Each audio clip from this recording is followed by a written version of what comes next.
Just one episode is enough to forever remember this yellow guy in square pants. His world is our shared childhood, our shared cultural code.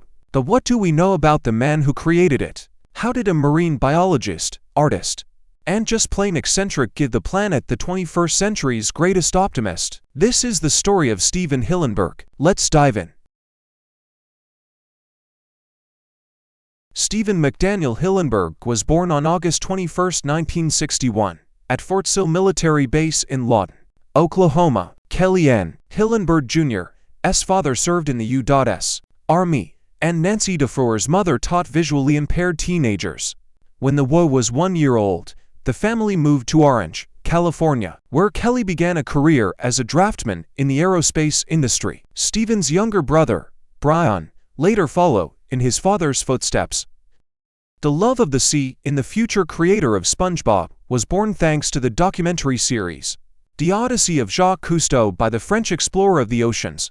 At the same time, Stephen discovered a craving for art. His first drawing is an orange slice. The artist's skill was passed down to the boy from his grandmother. In the 1970s, Stephen's parents often took him to an international animation tournament at the Los Angeles County Museum of Art. Here he got acquainted with the works of the maestro of world animation Paul Driessen, whose pen belongs to the Old Box 1975, Egg Murder 1977, House on Rails 1981. Hillenburg attended Savannah High School in Anaheim, California.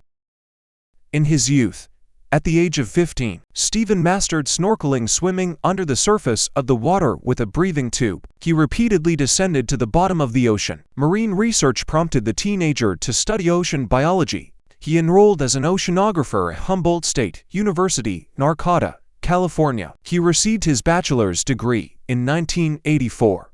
The following years, the young man devoted himself to teaching marine biology to visitors at the Marine Institute in Dana Point, California. One day, the director of education asked Stephen if he would like to draw a story about animal life at high tide for the Institute's young visitors.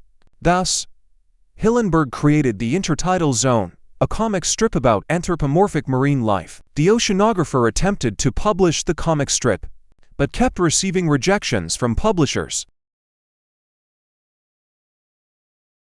Hillenburg released his first animated short films, The Green Beret and Wormholes, in 1992. Green Beret tells the story of a Girl Scout with huge fists who, selling cookies, destroys houses with one knock on the door. Wormhole is a graduate project on the theory of relativity, which was supported by the Princess Grace Foundation. He won the prize for the best story at the Ottawa International Animation Festival. The animated series Rocko's Modern Life, which aired on Nickelodeon in 1993 to 1996, is Hillenburg's debut professional work in the animation business. The American met Joe Murray, the author of the idea, in 1992. At the Ottawa Festival, Chernadachina competed with Murray's work My Dog Zero. After evaluating Stephen's project, Joe offered to work together. That's how Hillenburg got the job of director.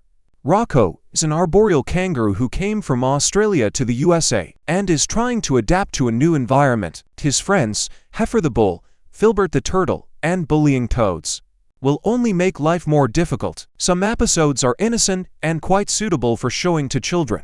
Others raise acute social problems and are full of black humor, which was especially liked by the producers of Nickelodeon. Starting as a director, Hillenburg became the creative director by the final fourth season. He controlled the entire production process, from the conception of the idea to the release of the final product on television. To participate in the Ottawa Festival, which brought Stephen to happy events at once the First War and Joe Murray, the American took out a loan. The success of Rocko's new life allowed Hillenburg to pay off his debts.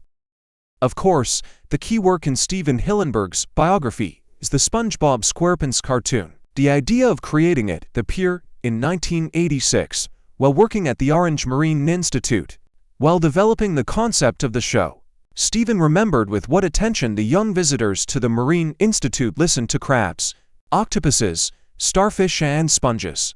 The animator decided to create an underwater city where the characters would look more like us than fish. Hillenburg focused on one character, the strangest creature imaginable, a sea sponge. In 1994, some cartoon characters appeared on paper, including SpongeBob himself. Initially, he looked more like his marine prototype, but then Hillenburg gave him the look of a kitchen sponge, suggesting that it would be a funny move that would hook the viewer. 3 years later, an animator in a Hawaiian shirt, holding an underwater terrarium with character models under his arm, came to Nickelodeon. While talking about the idea of the cartoon, Hillenburg played Hawaiian music on a ukulele to set the theme. Eric Coleman, the channel's executive director, called the story quite amazing. The project was approved, and Hillenburg was allocated money for implementation. On May 1, 1999, the pilot episode of the cartoon was released on Nickelodeon. The official premiere took place on July 17.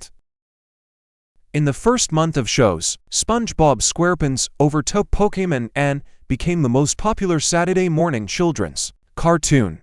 By the end of 2001, the show had the highest ratings among children's series on television. Nickelodeon repeated the series in prime time, which allowed for an increased adult audience. By May 2002, the total number of viewers exceeded 61 million, of which 20 million were viewers age 18 to 49.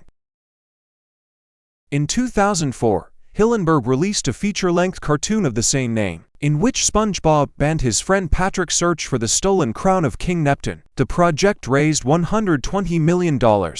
Critics called it unusually silly and interesting for both children and adults. In 2005, Steven formally left the series, appointing Paul Tibbitt as executive producer. However, he watched every episode before it aired. In 2014, Tibbitt tweeted that Hillenburg would return to his brainchild. A year later, the second full-length film SpongeBob in 3D was released on big screens. The project grossed $323.4 million, taking second place at the box office after The Simpsons in the cinema 2007. In 1998, Hillenburg married Karen Omland, a chef. A few months after their wedding, their son, Clay, was born. The family lived in San Marino, California, until the animator's death. In his spare time, Hillenburg enjoys surfing, scuba diving, music, and birdwatching. According to colleagues, Hillenburg's family came first. He couldn't stand to flaunt his personal life, so there are no joint photos in open sources.